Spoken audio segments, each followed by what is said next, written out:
17 दिन उत्तरकाशी की सिलक्यारा टनल में मौत से लड़ने के बाद अब आखिरकार सभी 41 मजदूरों को सही सलामत टनल से बाहर निकाला जा चुका है।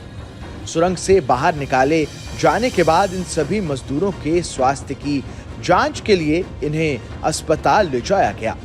रेस्क्यू के 12वें दिन भी ऐसा लग रहा था कि इन मजदूरों को बाहर निकाल लिया जाएगा, लेकिन उस समय टनल में लोहे की रॉड एक बड़ी बाधा बन गई थी। हालात ऐसे बन गए थे कि अब किसी शख्स को पाइप के अंदर जाकर गैस कटर की मदद से मेटल को काटना पड़ता। ऐसे में इस ऑपरेशन में संकट मोचन बनकर सामने आए भूमिगत सुरंग विशेषज्ञ प्रवीण यादव। आखिर कैसे उन्होंने अपनी जान पर खेलकर इस रेस्क्यू ऑपरेशन में अहम भूमिका निभाई, आइए इस वीडियो में जानते हैं।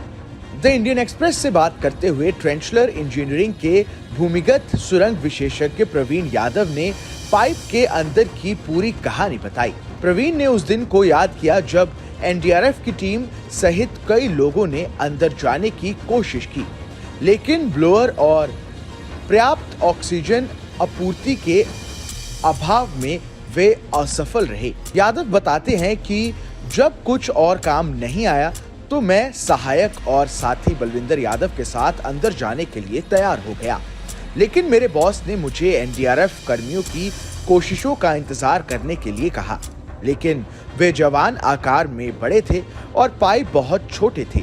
बाद में अंदर जाने का समय आया। मैंने गैस कटर और 2 पानी की बोतल ली और अपने घुटनों और कोहनियों को उपयोग करके पाइप के जरिए रेंगता हुआ चला गया। प्रवीण ने आगे बताया कि इस प्रक्रिया में अपने हाथों से मेटल के गार्डर ढूंढना, उन्हें गैस कटर से काटना और मेटल के टुकड़ों को निकालना शामिल था। इस सब से बहुत अधिक गर्मी पैदा हुई और हम पर झुलसने का खतरा मंडरा रहा था।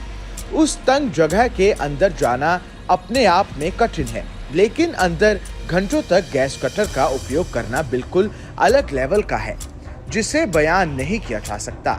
ये सहनशक्ति और अनुभव का खेल है। यादव याद करते हुए बताते हैं कि गैस कटर का उपयोग करते समय चिंगारी उनके चेहरे और शरीर पर लग रही थी, लेकिन उनके पास एक सुरक्षा जैकेट, दस्ताने, चश्मा और एक हेलमेट था।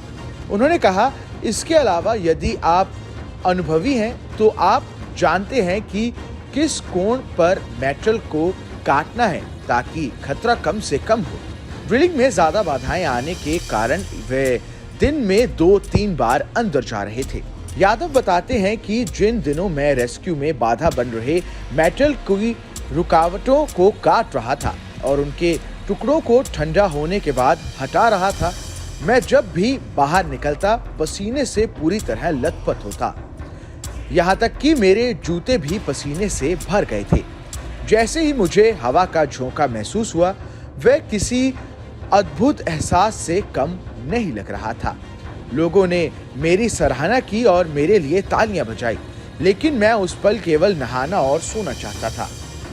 उन्होंने आगे बताया कि मुझे लगा कि अंदर फंसे लोग मेरे जैसे ही मजदूर हैं।